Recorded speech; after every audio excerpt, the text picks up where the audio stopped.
Македонските власти да го завршат својот дел од работата и да ги изгласаат уставните измени. Дури потоа Македонија може да стане 30-та членка на НАТО, вели генералниот секретар на Алијансата Јенс Столтенберг непосредно пред состанокот на министри во Брисел.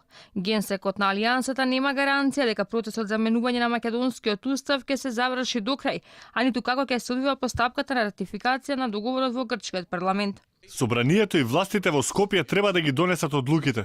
Јас не можам да гарантирам за Скопје. Тие треба да одлучат. Видовме дека е постигнато мнозинство од 2/3 за процесот на иницирање во собранието, но јас не можам да шпекулирам за тоа дали ќе се постигне истото за конечното гласање. Она што можам да кажам е дека откако ќе се имплементира договорот за името, тогаш сме подготвени да го потпишеме протоколот за членство.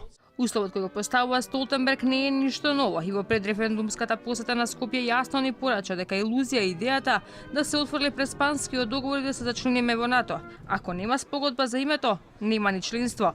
Алијансата се состанува во вторник и среда на министерско ниво за да се дискутира за големите безбедносни предизвици. Западниот Балкан е на агендата во среда,